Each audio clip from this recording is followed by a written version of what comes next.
You guys hear me? How about now? Is it working?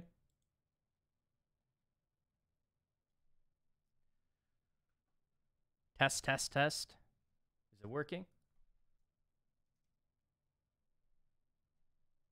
Yep. All right. I think we're good. Oh, boy. All right. Sorry about that. Tons of technical issues. This is the first time we're doing the multi-streaming in a long time. I wanted to try Streamlabs OBS, and yeah. All right. So let me pull up the article. Where is it? Article. Let's bring this over, and then I'll share my screen, and we will jump into it before or after we put on some music. How's everyone doing, by the way? And what's up? And what's up, Northern Chimp, Mahan, Billy, Kelly? How you guys doing? Welcome back. All right, let's put on some music. Load up Spotify. And we'll go ahead and toss. I can get hotkeys and stuff like that set up in a bit. Pretty low, but on. Should I turn my mic up? We could do that. The mic is low. It is a tiny bit low. Mic, it's on 100. I think that's as high as I could do it. Is it the mic still low?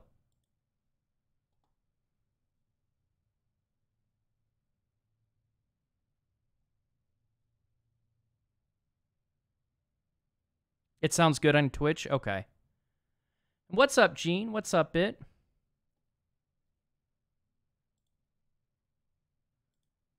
It sounds good on Twitch. For everyone on YouTube, is the mic volume a bit low? It's better.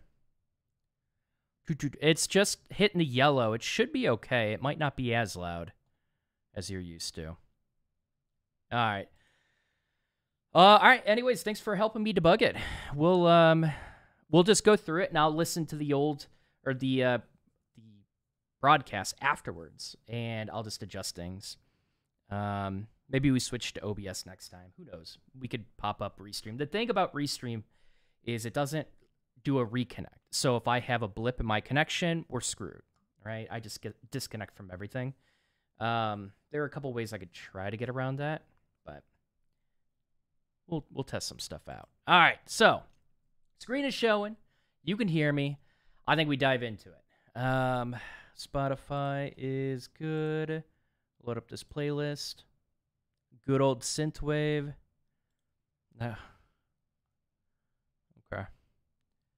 I gotta adjust one thing for the desktop. We'll do system maybe? Game. Probably headset right here. Now you can hear the music. All right, that's pretty good. We're going. If you want me to turn the music up a little bit louder, just let me know. But yeah, we're rolling. All right, so the key to landing your next job storytelling. All right, let's dive into it. By Janine, Kurnoff, and Lee Lazarus. So this isn't specific to dev, but I think it could be relevant to dev. I feel like a lot of people sell themselves as just another cookie cutter code monkey developer. There's nothing unique about them. You tell them to do something, they could spit out code in very slow and struggling fashion as an entry-level developer. There are a lot of ways to stand out, but I think one way is to present yourself in a unique way that truly presents your your uniqueness, the old industry you came from, your unique personality, what the hell you want to do, why do you like coding, right? This is what a lot of aspiring developers fail to do. So let's see if this gives us any advice. But yeah. Recruiters may think they make decisions purely on... is this just a summary? Recruiters may think they make decisions based purely on logic, but their feelings play just as large of a role. Emotions drive how connected we feel to other people, and those connections lead us to perceive someone in either a positive or negative way. Right, so the way you dress, your mannerisms, the way you hold yourself, your projects, your color themes in your projects can evoke certain emotions. The quickest way to land on the positive side of that equation is simple. Tell a good story in your resume, in your cover letter, and during your interview. So, for those that are like, I'm not submitting a cover letter, quite frankly, this live stream probably isn't for you. If you're just like dead set on not submitting cover letters and providing any unique story about you, you're probably just going to spit out your resume to 500 companies and hope for the best. And that's fine. That's a strategy. It doesn't mean you can't get a job with that. But I think this is a little bit more focused on being more effective with your search and just lining things up. All right, I'm making assumptions without diving into it. I'm projecting a bit. So let me chill out just a little bit, and we will see what these authors have to say. Begin with your audience in mind. What is their role? What is their level? What's going on in their business and their industry? What current challenges are most important to them? Now, craft a narrative, both through the accomplishments you include in your resume and through the message you write in your cover letter. Provide context to establish how what you bring to the table as a candidate is perfect for the challenges and needs that the company is looking to hire for, which means you do a little company research. Figure out what the company gives a shit about. Figure out what the team gives a shit about, the tech team.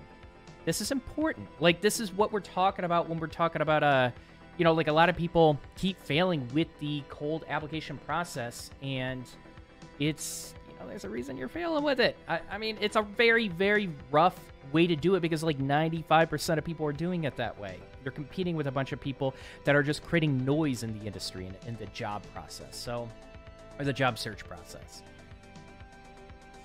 What is their role? So who is going to see, like, this is going to be dependent on the company too. Like, depending on the size of the company, the CEO might not have a recruiter and they just look at your resume or your portfolio or your cover letter. If it's a bit of a larger company, there are specific roles that'll basically kind of be those initial, I don't want to call them gatekeepers because they're not, well, that's essentially what they are, but like you get different types of people that are going to care about different things.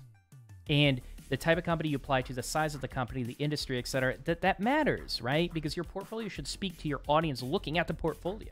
It's a whole, it's the whole point of being a user-centered developer is knowing who the hell is going to use what you've created. So who's looking at your portfolio? Is it recruiter? Is it agency recruiter? Is it internal recruiter? Is it tech team, tech lead, CTO? Is it the CEO because you're playing much smaller companies, startups? This is relevant, but we'll keep reading. All right, let's go ahead and jump into it. This is a long article, so I'm going to keep going with this. Today's workforce is hyper-competitive. It's hard to stand out, and if you're hunting for a job, you need strategies to appear more credible, authentic, and memorable than your peers. What's the best approach? In his best-selling book, Brian Rule's molecular biologist John Medina shares a surprising insight that explains why one job candidate's application gets them noticed while another lands them in the reject pile emotion. What is it? Did they just put like a placeholder there and then forget to put the emotion? What is this? Okay. Recruiters may think they make decisions based purely on logic, but their feelings play just as large of a role. It's human nature. Emotions drive how connected we feel to other people, and those connections lead. And so why the fuck are you guys posting these like boring ass LinkedIn photos where you're not even smiling? The number of people, I look up your shit. When you request a one-on-one, when you request portfolio reviews, stuff like that, like I look this stuff up. I'm just curious. I want to know who you are, right? It gives me extra context. I'm a stalker in that way. I don't care. Like, I want to know who the hell you are because I want to be able to know you and kind of, like, if I look at LinkedIn, I see a bunch of posts, like, it gives me a feel for, like, what the hell you're trying to do. Who are you, right? That's going to influence your resume. It's going to influence your portfolio. It's going to influence your strategy as becoming a developer. You don't think recruiters don't look at this shit, right? So this is a rant. Just put a photo on LinkedIn of you smiling. That's all I'm saying, right? That's all this rant is about. Stop with these, like, or where the photo barely even captures your face. Stop it. Just stop it. You all have phones. Take a picture of yourself smiling. Put it up there. That's it, right? I think you putting a friendly photo up of like someone that they want to work with is going to look way better, even if it's like a little bit of a casual dress, when you're applying for developer positions versus you having a very professional suit and you just looking like you are constipated, holding something in, and you're just like, take the damn picture. I got to make it to the toilet. Like, just fucking smile in your LinkedIn photos. And if you include a photo on your portfolio, smile. What's up, Jessa? How you guys doing? All right. So,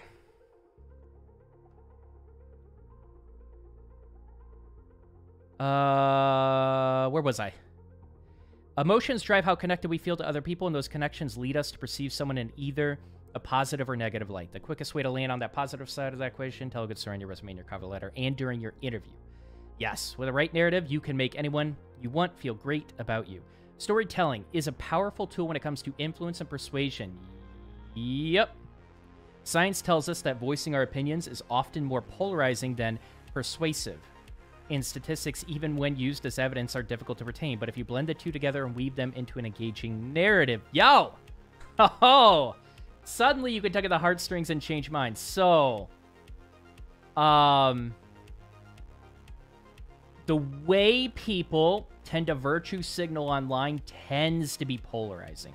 They're taking a stand. They're not creating open, constructive like, they're not creating a funnel for open and constructive conversation. A lot of people just want to create their echo chamber, take a stand, virtue signal, build a bunch of connections with people that believe in what they believe, and piss off people that they, that disagree with it, right? Like, the way you present your opinions matters, and a lot of people online, they just want to voice their opinion, and that's it. They just want to feel important, whatever it is they think.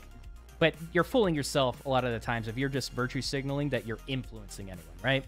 So there are people, plenty of people that I've talked to who actually genuinely want to have a constructive conversation. They want to understand where you're coming from. They want to be empathetic. But also, like, a lot of people just toss their shit online, and it's just a virtue signal, but they don't really think about their self-branding. They don't think about how it blends into how they're trying to sell themselves. And in fact, a lot of people don't put enough thought into how they come across when they post, especially around like controversial issues online. But there's a way to blend that in. I've even said this. It's like your best bet, and I don't think this is where this article is going, but I'm just saying this anyways. But your best bet is to just not be controversial online if you're aiming for a job. Just don't do it. It's not worth it. Most people fuck it up. Most people will actually get the job. It'll put a bad taste in employers' mouth because they're a business. They don't want to deal with that shit. They don't want to deal with any bad image, anything like that. They know once they get into politics, once they get into social issues, like, they lose customers and it becomes a huge pain to manage. Like, your best bet, just be uncontroversial online when it comes to like hot topic issues. But if you want to be controversial with tech issues, that is way different. Also, being controversial with tech issues can help employers, help potential people just looking at your portfolio that could be potential connections know what you care about. You can create stronger connections in that way. But so I agree and disagree, but I think it's okay to be a little bit polarizing when it comes to tech topics, but be very careful when you're touching on political or social issues. Most of the time, it's just going to hurt you. Now, if you have 10 years into the company and the company doesn't give a shit, hey, spam that shit on LinkedIn and Twitter. Go for it. Let's see. This means you, job candidate, have a lot of power. And this is like, none of what I just said has anything to do with this. I don't know. I'm just going off on rants. This means you, job candidate, have a lot of power. With the right narrative, you can make anyone you want feel great about you. All you have to do is organize your ideas into a story that elicits positive emotions, resulting in a rush of the feel-good hormone dopamine in your listener's brain. As Medina points out, dopamine greatly aids memory and information processing. It creates a post-it note that reads, "Remember this." Totally a big fan of Jim. It's the greatest language ever made. Lemony coming in hot with... Let's go. Let's go. I didn't hear what you said at first. I heard the let's go. So let's go. Yo, thank you so much for the sub, man. I appreciate it. Glad to be back on Twitch. Hey, by the way, do I even have my Twitch chat pulled up? I have it pulled up over here. I don't know if the condensed chat is working. All right, so there's Jessa. Let me just pull. I just want to make sure this is. I can see both chats. go. Bring it over, and we are good.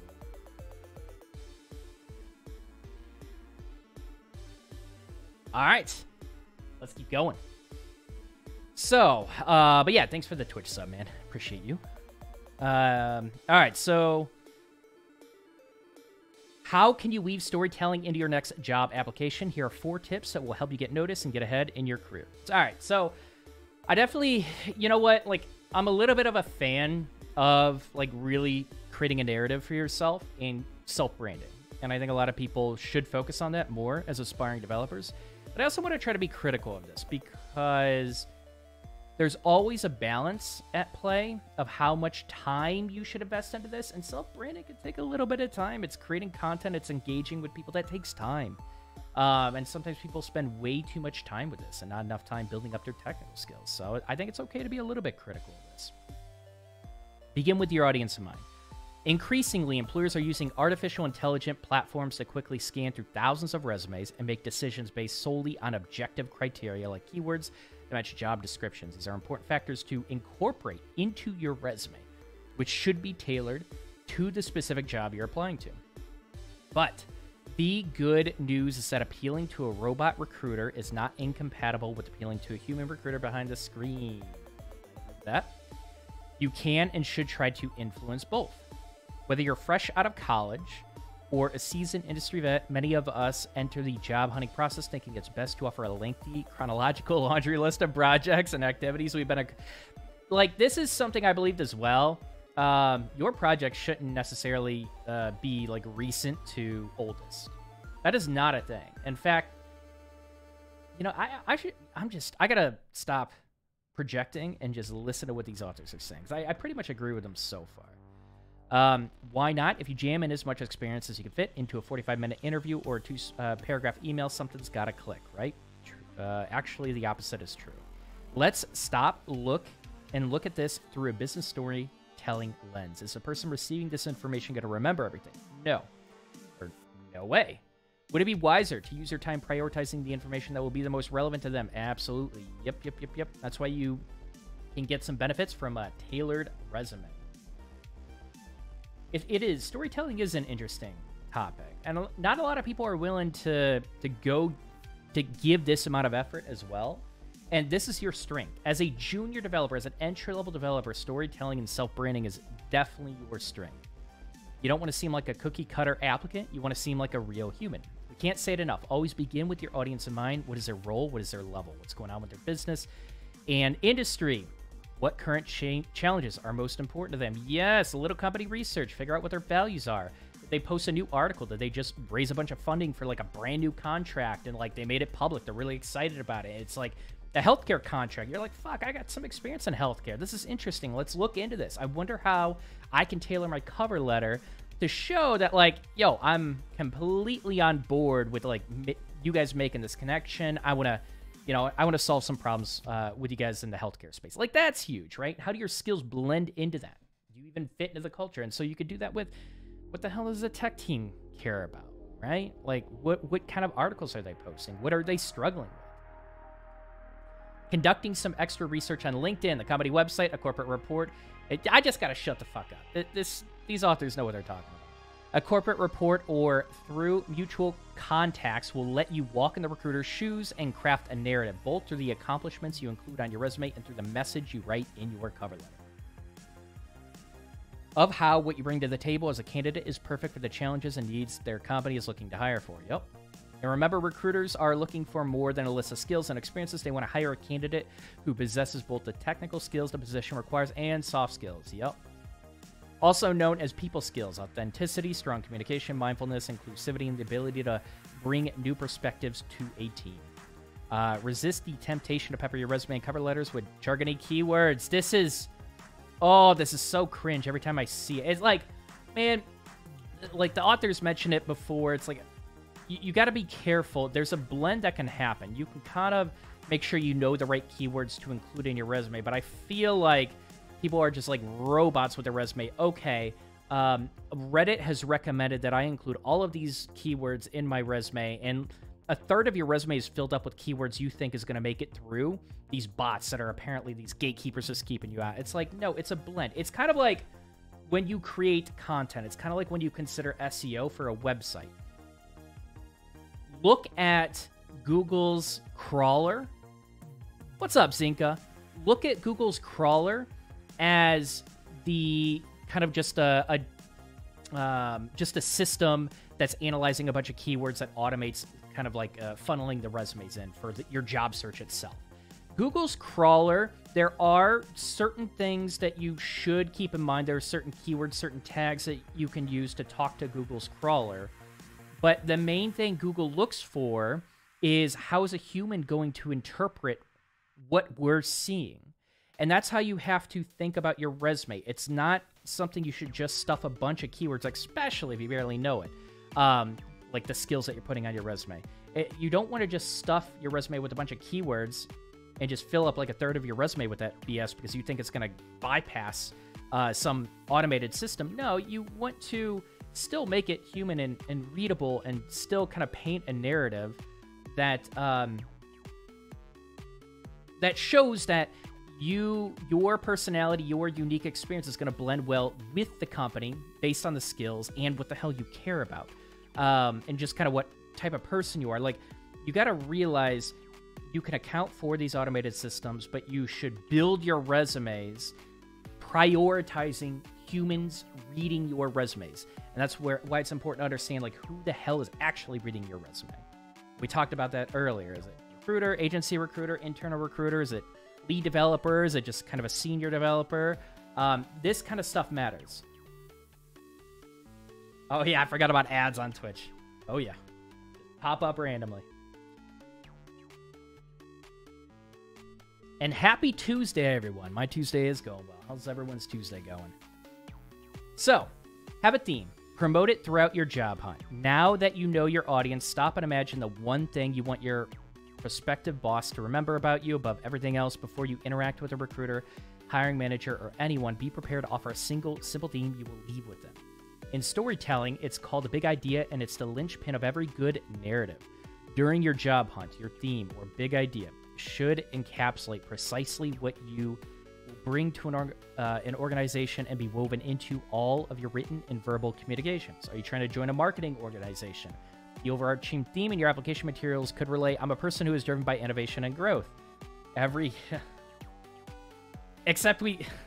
Yes, every example you cite should point to how you use your creativity to help brands expand their audience. I grew a marketing department by 50%. I increased clicks on our ads by 30%. Our customer base doubled in 2 years. If you are a recent grad just beginning your search, you may be wondering how you can have a theme, someone with a limited employment history. Well, you may not have a lot of job experience, but you do have more than 20 years of life experience moving through the world with your unique history, mind, and perspective. This alone provides you with a great foundation for telling the story of who you are, what you've done, the challenges you've overcome, the type of employee you'll be if you get hired. And the project that you care about can speak to that. Your cover letter can definitely speak to that. The content that you create, blog posts that you create can speak to that. Your social media can speak to that. I think it's like, I would estimate about like 80% of people that are considering, like seriously considering you for a dev position are looking at your social media. 80% of people are like really looking for your social media, or through your social media, kind of just figure out if you're a good fit. And a lot of people get weeded out through their social media.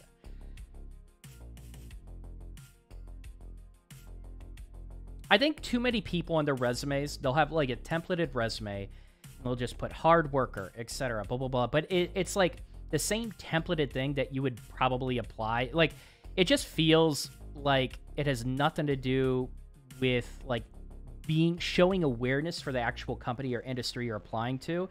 It's kind of like what I see with a lot of resumes is generic summaries of like hard worker, ethical, blah, blah, and like, you know, I'm lacking for lack of better words, just like willingness to learn new things. Or like, these are like really basic traits that you might put when you're applying to like a part-time job, but these are extremely generic traits that are kind of expected of you. They don't really show any sort of awareness of like what you're like, because like software engineering, these types of jobs, in these types of companies, they are much more involved. And these companies take more time to be able to pick the right person. And you just showing awareness of you knowing what kind of company you're applying to, what you want to do, it shows like a potential, an aptitude for longevity in the company, an aptitude for being able to be promoted and move up within the company. Because you'll find that people that are promoted, they care about their teams, they care about the little bit more global objectives of the company, and they're willing, like, they get along with different departments. But ultimately, like, they kind of have to understand what direction the business is moving, what other departments care about, right?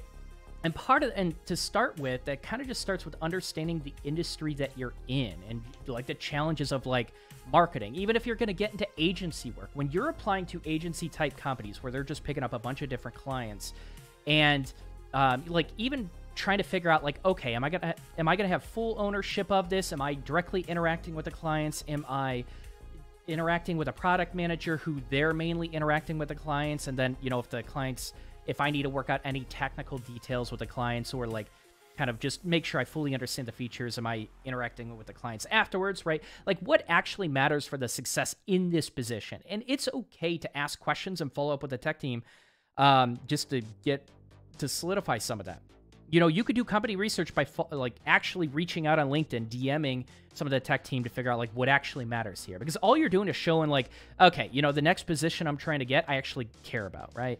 I actually want to make sure it's a good fit because I'm looking for a little bit more of a long-term fit. And if you're DMing people on the team, not spamming everyone on the team, but, you know, just DMing a few people, few key players who might show that they're pretty active on LinkedIn, or, you know, trying a few different developers, and then like a week later, if you don't hear back from them, trying a few more developers. Like, I think it's okay to do your company research by putting a little time and investment in that, but it's if you don't fully, you can actually do research before you reach out to a bunch of people on the team as well. So what I'm trying to say is there are different avenues for being able to do research and figure out what problems the team is facing, what problems the company is facing. But the main point I'm trying to make is, like, if you are going for agency work, it's going to look very different than product work. Your responsibilities, your roles, your ownerships, the different hats that you wear, it's going to look different than product work. And then within product work, what kind of product you're working on is going to be relevant. What kind of product it is based on what industry it is, what kind of users use that product, like showing an understanding that you actually know what you're probably going to be building, what types of problems you're probably going to be solving, and doing a little bit of research up front. I'm telling you, you're going to stand out from hundreds of other applicants. What I'm talking about doing, it makes you stand out, and most people will not do the legwork to do it. They're just spamming till they get like somewhere between like 200 to 500 resumes, and then they start like getting discouraged with themselves. They don't know what to do. They think it's just hopeless, etc. But like this amount of time will make you stand out if you just spend just a little extra time. But man, I know I'm just ranting at this point, but not enough people are actually doing the company research. You're not submitting the cover letter, and this is what's really just making you look like another number, which you're just going to get tossed in the shredder. This is why your resume is getting tossed in the shredder. You're never getting calls. This is why. You don't show that you do any research or you care about like what the company cares about. So, moving through the world. Oh, but yeah, like even how you present yourself with your previous experience. Like I actually want to share this story. I've shared it before, but one thing I was able to connect with my first boss on was I was a Twitch streamer. Like I played video games. I would live stream video games, and I was just a curious developer I was just curious about technology. Like gaming got me into technology, and that was a conversation I got to have with my first boss that created that connection instantly. Like and team player is another generic word. Exactly. But like just that, like what can you do specifically to connect with the hiring managers that are just people at the end of the day? And like, that's where you could do a little bit of stalking.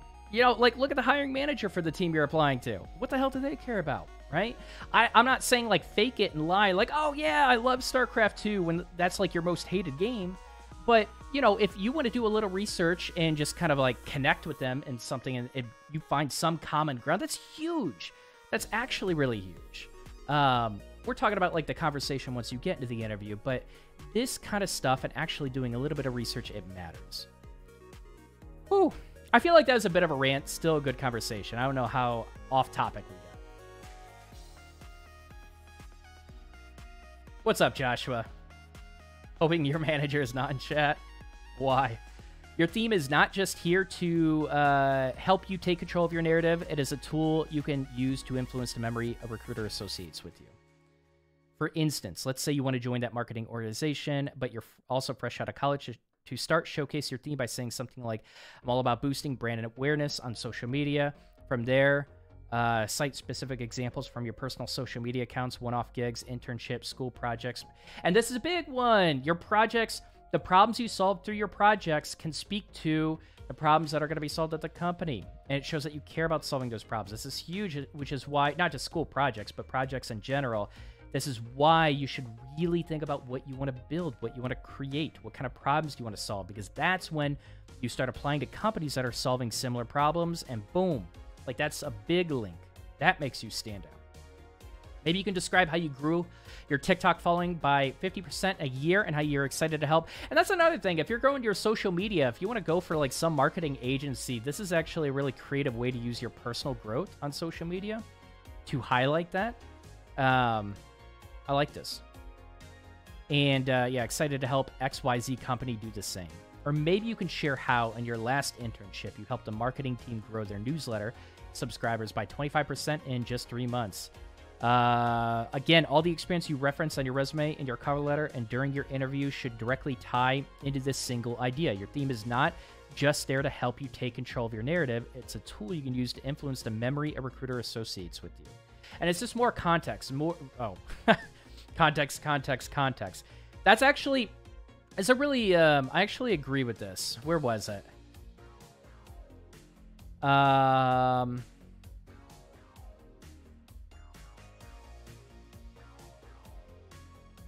What? Oh, yeah. All the experiences should directly tie into this single idea. When you're in the interview process, they ask, like, talk about your passion project. Talk about a project, you know, kind of that speaks to what we're doing or anything like that, right? You should have a project in mind already. You should have something in mind, a challenge in mind that you had to overcome technically, just kind of a problem you had to solve that relates to the type of job and the type of company that you're applying to. And so a lot of people will just lead with their most recent project or their most technically complex project, but they shouldn't always. Honestly, there are projects that you probably built that aren't as technically complex, that are a little bit more niche, that you should think about applying to companies where, you know, maybe your product is a very basic version of theirs. And now you probably want to highlight that project, even though it's not your most technically complex project. That's okay. I think the problem you're solving is more interesting with that project. Context. Throughout the application process, you have to tell many stories about yourself and your experiences. Like all great stories, the experiences you talk about will need clear context to resonate with your listeners. Storytelling experts call context the why that drives the plot of a narrative. Gives your audience a reason to listen through to the end and arrive happily at your resolution. I need to do this more with my videos, storytelling. I mean, most of my videos are they're conversations. They are. So it's a little bit harder, but for my solo videos, I should do more of this. Job hunters often make the mistake of leading with their resolution. I managed a team during my summer job. I built a $50K digital marketing campaign. I implemented a plan to reduce the cost of our supply chain by 25%. These are all good things to include in your resume, which will likely be quickly skimmed and used to judge your capabilities. In your cover letter and your interview, however, it's your chance to really expand, let your personality shine, and set yourself apart from all the other candidates. You do this through context. Whether you're just starting out or have years of experience, context is typically established through 3 things: setting, characters, and conflict. Let's break these elements down. The place where the event of your story occurs. Did you launch a product in a past job? Your setting could be the marketplace for this product.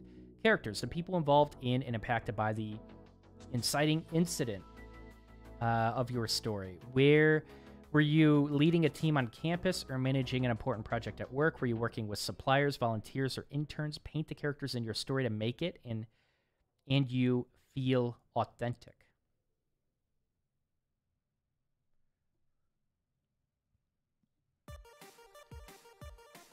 I want to see an example, if they give an example of this. The inciting incident that causes you and the other characters in your story to take action. What problem were you trying to solve together? It could be your sales plummeting or even... So that's an... Like, I think... You know what? I actually like this. It's like, you know, I got thrust into kind of a new sales department. I knew the product. Well, well, I guess I'm just trying to think of an example.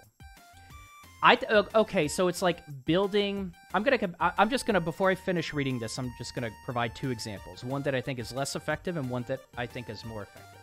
One that's less effective is I built a platform to increase our sales funnel by, or increase the amount of, let's just say, like, conversions by 5% within our sales funnel.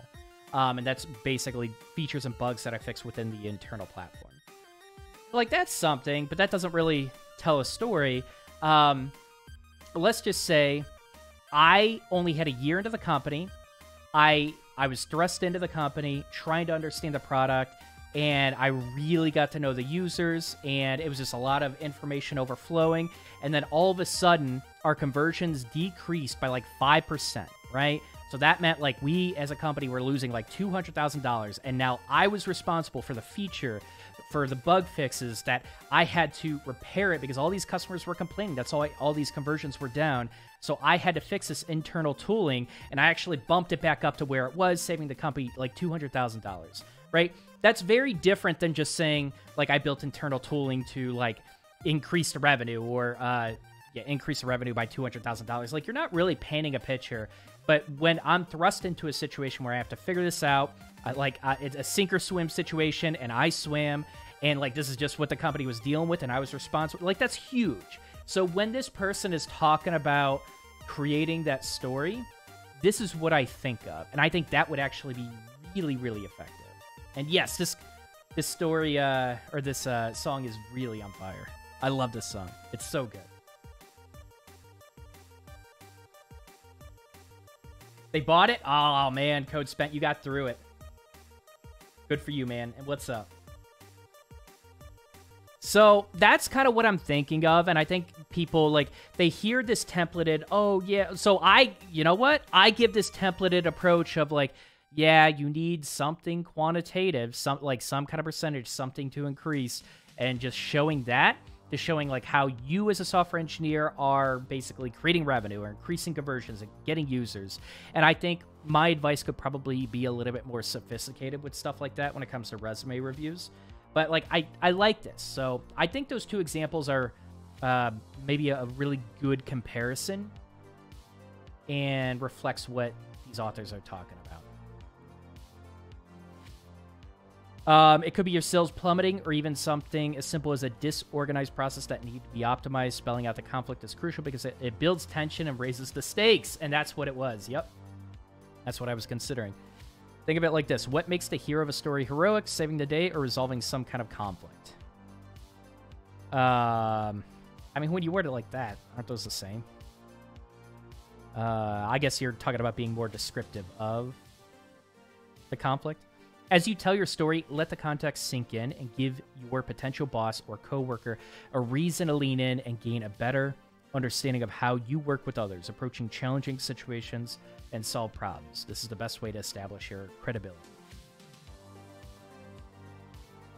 What's up, Mr. Organics? How you doing? The issue I have with the hiring process is the disconnect between what you put on your resume versus what they actually ask you about in the interview. I've not done a dev interview, though, so I don't know if it's a different experience than hiring managers actually ask you about what you put on your resume. It depends on what you put on your resume. There are a lot of people that will tailor their resumes and put a lot of effort into it, and they tell the wrong story. They present themselves in the wrong way. I see that a lot. I see that a hell of a lot. You get this, a common thing you hear, and it's usually when developers oversell themselves, but it's like when recruiters or even just hiring managers have a conversation, you make it to the interview, and they're like, oh, we were looking for someone with more experience. If that happens early on, you probably misrepresented yourself. But I think a cover letter can alleviate that a little bit when it's going through a recruiter or, you know, a startup CEO that cares, but also like a lot of how your resume is interpreted. So you will get some miscommunication and misinterpretation when you're in the job, the cold application process. That can happen, but more often than not, I find that people that present themselves accurately and uniquely that catch employers' attention, and sometimes that just means following up, creating connections, or applying to companies where you already have connections. That type of mistake happens a lot less. All right, so. Oh, yeah, I should put this. Oh, you're going to go play D&D? Nice, have fun. Go spend. Save your questions. Hold on, save your web dev / career questions for Thursday's Q&A. I did forget to put that. There we go. All right. Be the hero. End your story with a clearly stated resolution. What's up, Anthony? With all this context, you've hopefully given your prospective colleague or manager a reason to care about the outcome of your story. And if you've researched your audience well, you're highlighting experiences that will feel relevant to their world. Now it's time to be the hero and tell them how you resolved a conflict you set up. This is part of the story where you can state those impressive metrics listed on your resume, but in a lot more detail. For instance, your resume might say boosted sales by 15% the first quarter of the fiscal year. In the end, the resolution you are suggesting is to hire you. In your cover letter and during your interview, you can expand this resolution into a much more interesting narrative. One of my strengths is the ability to pivot strategically under pressure, the big idea. For example, our sales plummeted in the last quarter, creating a little bit of tension there of this fiscal year due to travel bans brought on by COVID-19, the conflict. To work around, this is such a good example. To work around this, I started thinking about what our customers, the characters, really needed from us during this time and how we could refocus our strategy to serve domestic markets, the setting with the local produced products. My team, more characters, did this by doing A, B, and C. As a result, we were not only able to contribute to improve local economies worldwide, we also boosted our sales by 15% the first quarter of the next year, the resolution. I like that. And I would also, like, they might ask a follow-up question, but if you did something substantial, make sure it's not just my team. Also mention what you specifically did as an individual and what your contribution was. Do you see the difference? One version states a fact, whereas the other breaks down how you solve problems. Yes! This is something a lot of employers are trying to figure out. How you break down and solve problems, and what value as an individual contributing to local communities and bettering the lives of your customers during a challenging time. That's actually a really good example. I like this. I actually really like this. In the end, the resolution you are suggesting is to hire you. Combine the above tools can help you influence any recruiter to do just that. Storytelling is, you might be able to include this story in your cover letter a little bit. You probably want to keep it fairly short. And can you get the fuck out of my way, ad? But you know, like, it's hard to put a story like this on your resume, but this probably, like, if it really is going to speak to the hiring manager, recruiter, or the company you're applying to, this is, you might include something like this in your cover letter, given that it's relatable. All right. If you're feeling intimidated, remember that you are already a master storyteller. Every time a family member asks you how you are and you respond genuinely, you are telling a story. Every time you recall a funny memory during a conversation with your friends, you are telling a story. Every time you catch up with your coworkers, you are probably also telling some kind of story about your life, about your mental health, or even about your weekend plans. Now apply your special skill to your job applications and see what happens. We promise it'll be good. You've got this. This article was based. This was a really good article.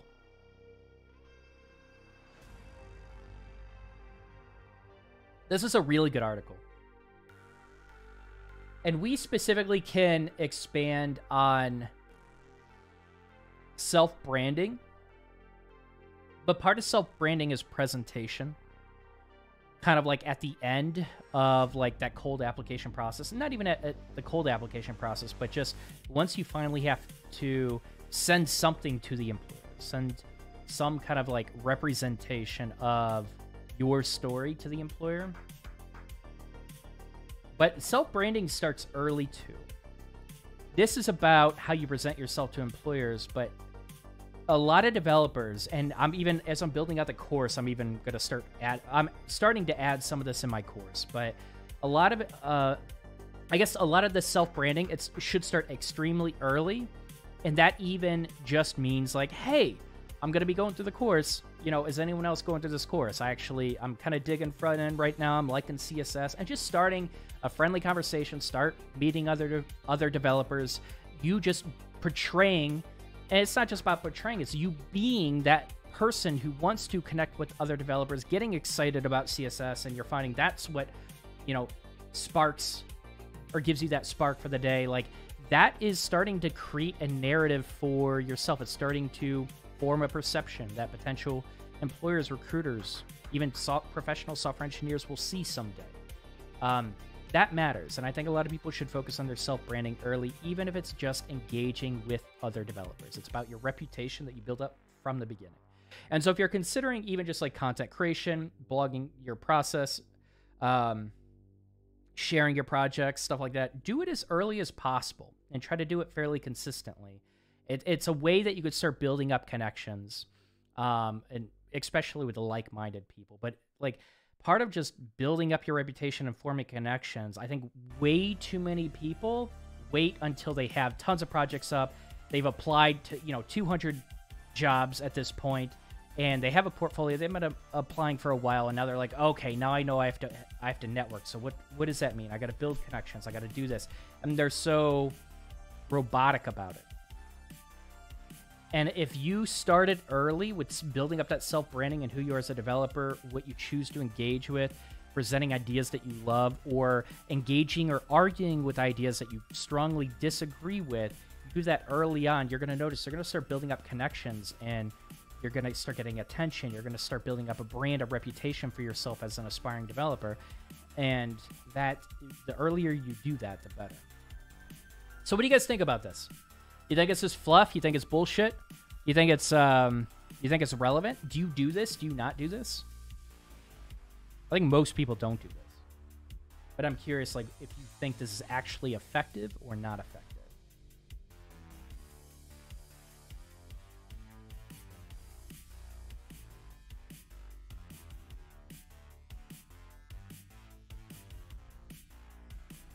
Sounds like you got some relief, Mr. Organics. I'm glad to hear it. And welcome back, man. Man, I feel like so many developers suck at this, including me. This is something most developers suck at. Even professional developers suck at. This is one of those things, like, if you want to level up in how you're building your self-branding as a developer and how you're presenting yourself, like, this is something most developers suck at. This is something that will make you stand out for sure, right? Oh,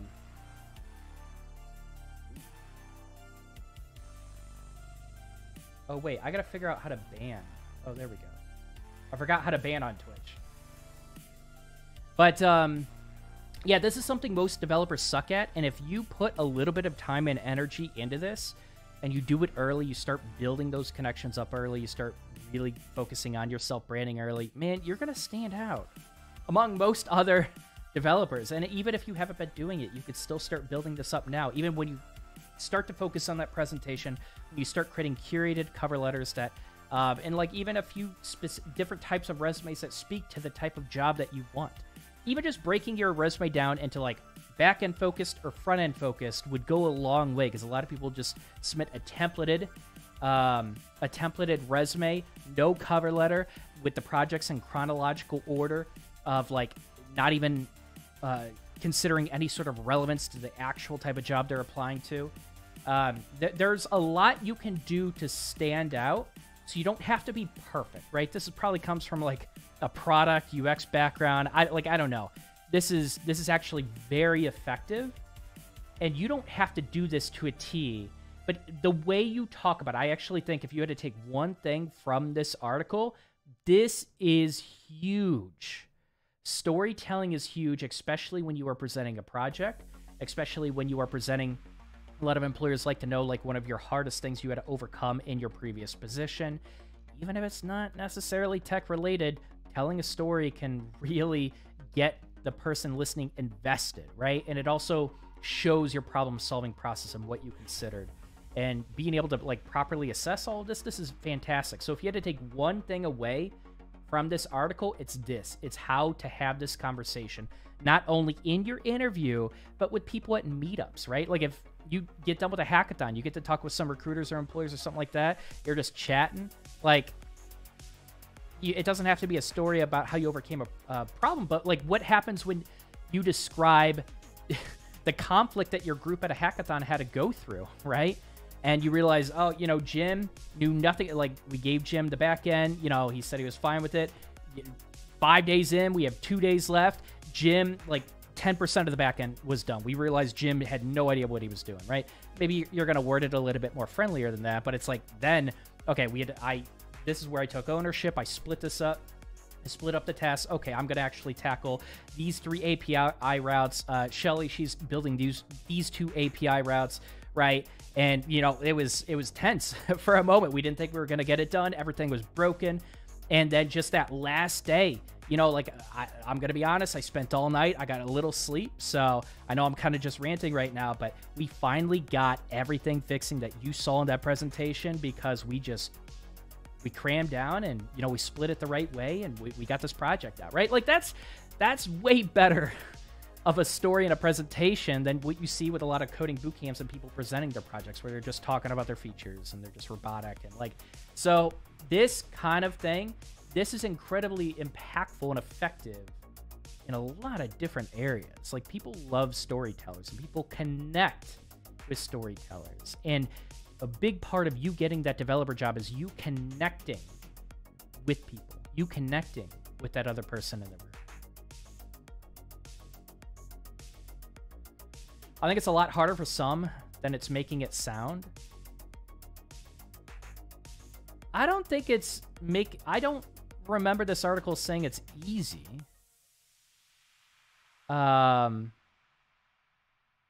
Maybe I missed it, but I didn't get the feeling that they were saying this was easy. Am I wrong about that? Did you guys pick up that? Great points in this article, especially networking.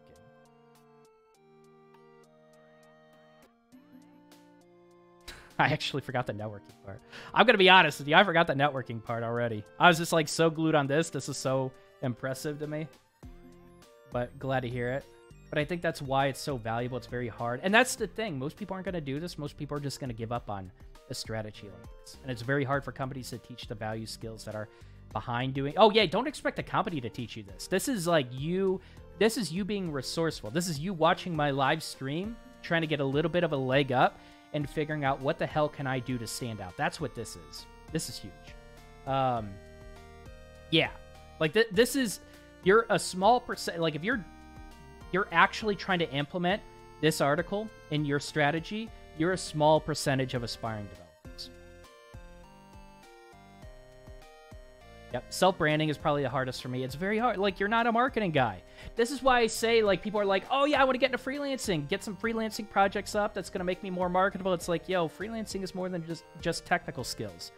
It's engaging with clients. It's establishing contracts. It's understanding legalities and liabilities that you're introducing into your business. And guess what? As a freelancer, you are a business. So what does that mean? How, like, do you need to separate your finance? Blah, blah, blah, blah, blah, blah, blah.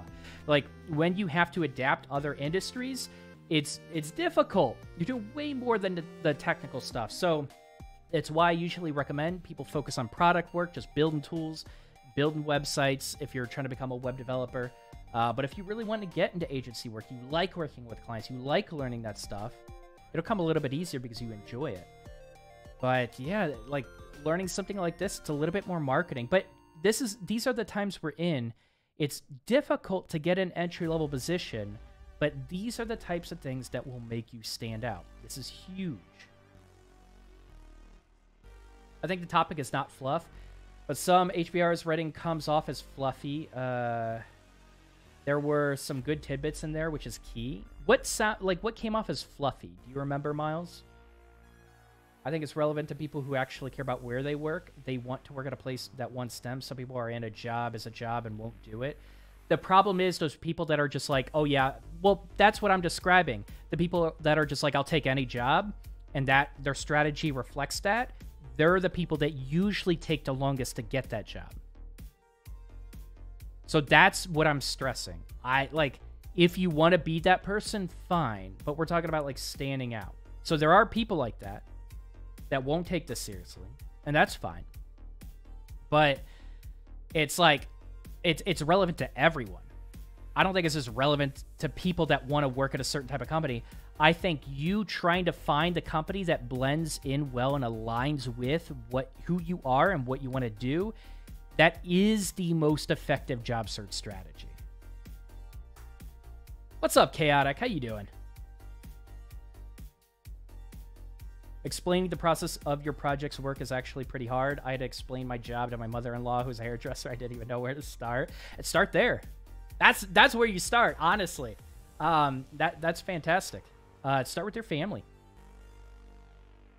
Honestly, whatever product you built, whatever website you built, you should be able to explain it to that person, unless it's like very, very tailored to developers. Like your family, your friends can at least be an audience, even if they don't fully understand it. Just practicing where you start, like you said, is going to be helpful. It's going to make you feel more comfortable. And like, just say it out loud too. Practice these conversations of you describing your capstone, your main project, to employers before you get to the interview. You should be, don't do it like the day before, where like this is the first time you've ever tried to describe your project, but like this is the stuff that you can practice, just by yourself. You rubber duck as well. But it is difficult. A lot of people don't. It's difficult because you haven't done it. Most people don't take the time to do this. I find myself summarizing a lot of to my husband and saying, well, anyway. It's hard not to dive into detail though, especially when it feels relevant to me. Why do you say well anyway? Yeah, I guess so. That's understanding your audience. And that's also a good lesson, because when you're talking to a recruiter, that conversation is going to be different than talking to someone technical, right? Talking to a recruiter, you're not going deep into technical talk. It's just a vibe check. Do you have the minimum skills? Cool. You good cultural fit? Good. That's the main thing you're focused on with the recruiter, and just connecting with that recruiter.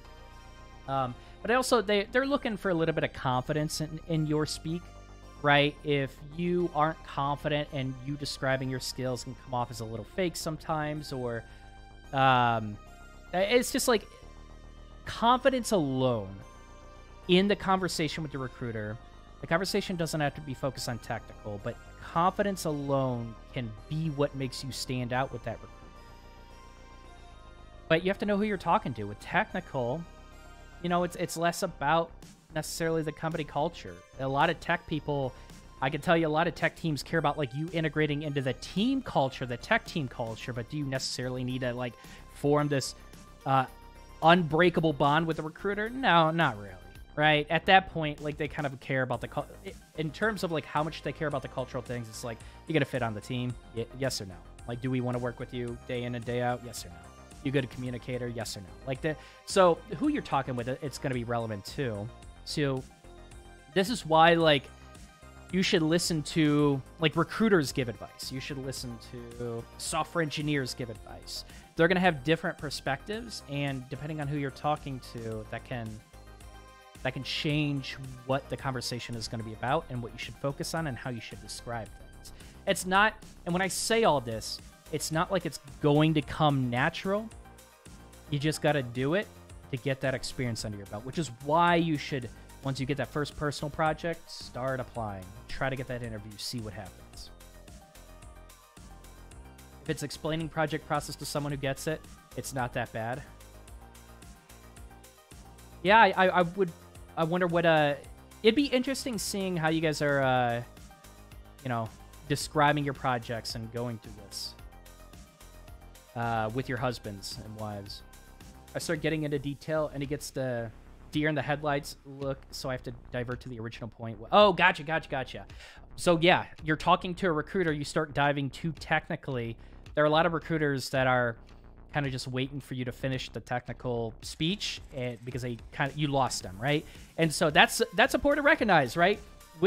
Treat your husband like they're the recruiter, like they can kind of understand apps a bit, and like they've used apps, but you're not going into heavy project work with a recruiter.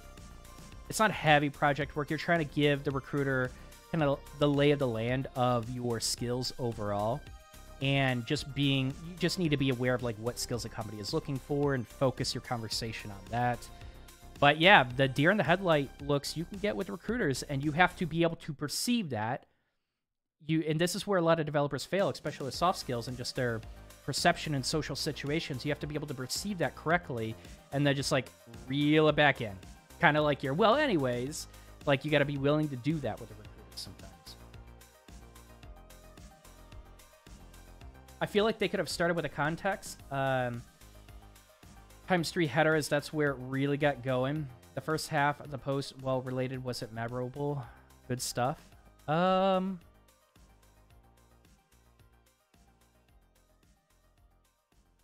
Conducting some extra research on LinkedIn. I feel like they give some pretty practical advice there.